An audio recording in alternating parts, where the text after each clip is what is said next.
Hey everyone, welcome back to the WTRL Zwift Racing League recons that I do every season, and last season I saw great success with it. Huge shout out to Zwift Insider for featuring my video on the website, and I look to provide some more insight on the courses for this round too. Starting out, we are not going to be starting out quite as brutal as last season. Last season we started on quite a hilly route, and it was not a great start for many Zwifters. But this time we are starting on a pretty nice course. It will suit both the climbers and the sprinters. Before we continue on with this video, I really hope that you all hit the like and subscribe button. It really helps support the channel, and let's get on with the video. So this will be a points race, and it's going to be one lap of Roule, Poule for all categories, so it's not going to be like certain categories have a shorter race than others. It's all going to be the same distance. So it's going to be 27.2 kilometers or 16.9 miles, and it's going to climb 263 meters, and that's going to be about 860 feet of elevation gain. And then in terms of power-ups, there's going to be 40% chance of getting an aero boost, 30% chance of getting a ghost power-up, and 30% chance of getting a steamroller. For this race, I'm going to briefly talk about power-ups and where most each are going to be very useful. Aero power-up is going to be useful in the sprints because there are, I believe, there are going to be 2 sprints throughout this race, and the aero boost is going to be the most helpful for those. And just the flat sections, maybe trying to break away, that will also help. And 30% will be the ghost power-up, which gives you invisibility for, I believe, 15 or 30 seconds. I don't quite remember, but it's going to give you invisibility for a short amount of time, and that will be good for doing an attack to get some extra points, or going for the finish and trying to get an edge on the other Zwifters while they are watching each other, but they don't quite see you because you are invisible. And then last is the steamroller power up. That's going to be useful on the cobbled portions, and I believe the Pave's reverse sprint is on cobbles, so it's going to be useful for that sprint. It's not going to make a humongous difference, but it's still going to be useful on this race.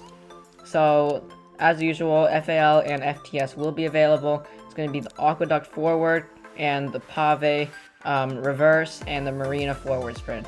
Now onto the Recon. So in terms of bike choice, it really is going to depend on what kind of rider you are and what you're going for.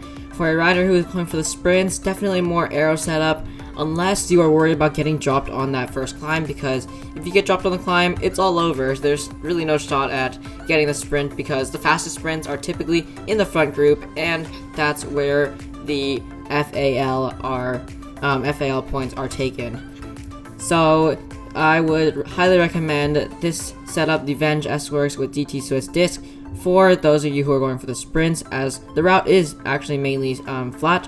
For those of you who are going for the win, a good all-arounder setup will be good to have. So that'll be the Venge with the DT Swiss or with the NV 7.8s.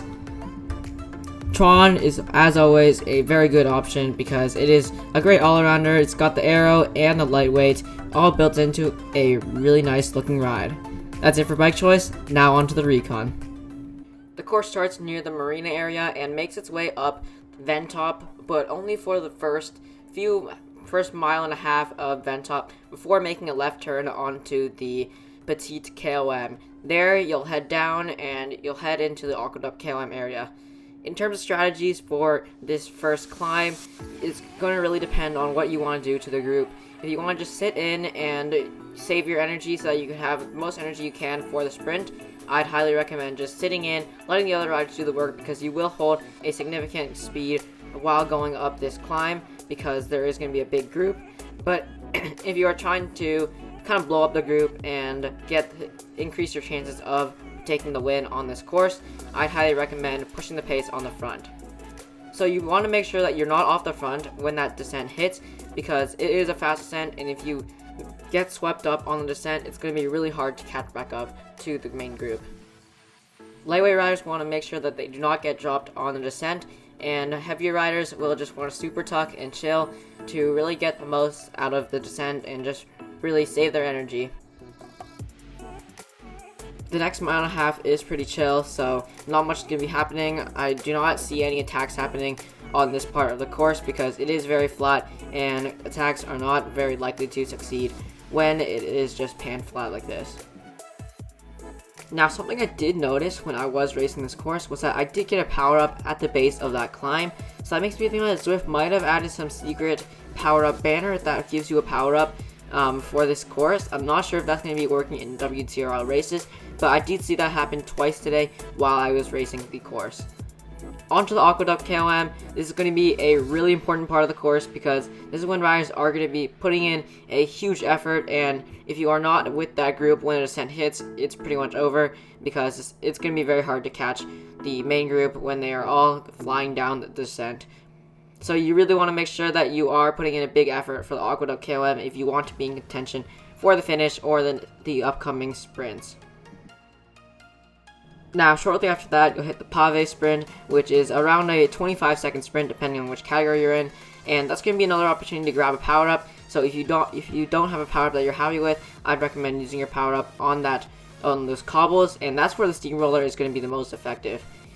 Now, this next 5 miles or so is when we could actually see some interesting attacks happen or some team tactics, because if you can get like 5 riders up in the front doing an attack, it could very well succeed, because right here is when riders are just chilling. They don't really want to chase because they're trying to save their energy because they know that there's a very hard finish up ahead, and if the riders can get around a 30-second gap, it's going to be hard to close that gap in that final bit, and you're going to see an attack almost succeed in this race that I am participating in, and it literally is just a solo rider off the front, and they barely get caught at the end.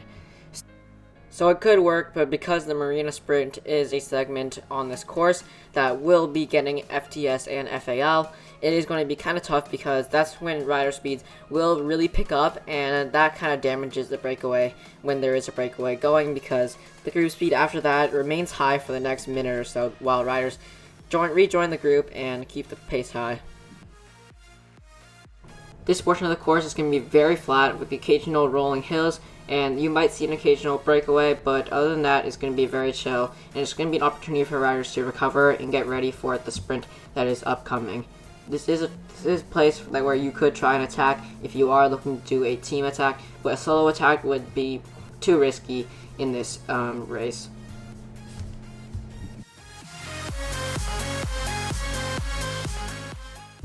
Something interesting about this is that it's actually 16.2 miles long. It's not actually the advertised 16.9, so just keep that in mind when you are racing this course. Just know that it is not as long as Zwift says it is. Heading into the Marina Sprint, it's going to be pan flat for the sprint, so you don't need to worry about surging for any sort of climb for the sprint. It's all going to be flat. It's not like the Aqueduct KOM, and it's going to be a pretty short sprint of around 20-25 seconds depending on what category you're in. It's also going to give you another opportunity for a power up, and as I mentioned earlier in this video, there is a random opportunity for a power up. You just saw me get that around 5 seconds ago, and it's really odd how that worked. The key to this climb is to just be staying towards the front of the group, and if you want to try an attack, try early on, because if it doesn't succeed, you'll have time to come back and recover before the finishing sprint. Expect the finishing sprint to kind of start occurring around 0.7 miles remaining, right when the gradient kicks back up, because that's when riders will start to see the finish in sight, and they'll be ready for a very hard sprint. This is definitely going to be a tough finish, but just make sure to keep pushing through the finish because you don't want someone to pass you last second.